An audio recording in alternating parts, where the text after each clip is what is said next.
All right, boys and girls, we got Retro Pack 2, Booster Pack number 3. That Jinzo was a pretty decent card out of the last one. See how this one does. I don't know if anyone's looking for these cards at all because it's a Retro Pack, but I was surprised to see the price of that Jinzo on TCG Player. Book of Moon. Flip one face-up monster on the field into face-down position. Pretty straightforward spell card. I've noticed that there's a lot of spell and trap cards in these. I don't know if my modern Yu-Gi-Oh cards had that many. I thought it was mostly monsters, which shows you where the game's going. Monsters with huge effects. When your opponent summons a monster with 1500 more attack, destroy, and remove from play the monsters. Bottomless Trap Hole. That's a pretty effective card.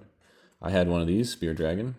During the battle between this attacking card and a defense position monster's defense is lower than the attack of this card, inflict the difference as battle damage to your opponent. Oh, that's kind of cool. Interesting. If this card attacks, it is changed the defense position. There's a lot of these cards where you have to change the defense position and the defense is 0. I think the Goblin Squad was the other one that did that. Legendary Ocean Field Magic card. I had one of these.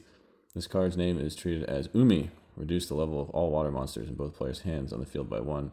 All water monsters gain 200 attack and defense.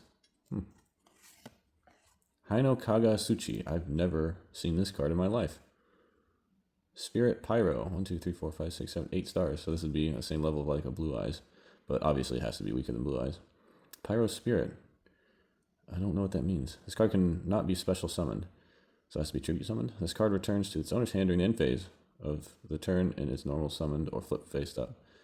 What? If this card inflicts battle damage to your opponent, they discard all cards in their hand during the next draw phase. That's a pretty interesting card. I've never heard of this. I wonder what this came in originally. I'll put it in the video right now. Lightning Blade, I do have one of these as an equip magic card, which I don't know if they even do equip magic cards anymore. Equip only to a warrior type monster, gains 800 attack. All water monsters lose 500 attack. That's a pretty cool card. And Gemini Elf, which I think we got in one of the previous packs. And the Insect Dude's favorite card that he snuck into Joey's deck. Put this card face up in your opponent's deck and shuffle it. So there's a little difference from what they did in the show. When your opponent draws this card, it is special summoned to their side of the field face up defense position and inflicts 1,000 damage to them. Wow, that's crazy. Then while this card is face up on the field, all monsters your opponent controls become insect type monsters. And Skull Invitation continues trap card. I definitely have one of these from the original days. Each time a card sent in the graveyard, inflict 300 damage to its owner for each card sent. That's pretty cool. I'll have to do more research on this. What is this? Super rare, I guess. I don't know. The words aren't shiny, so I think it's a super rare instead of a something. I don't know. I just don't know. Ultra rare. That's what I was looking for. Okay, stay tuned for the next one.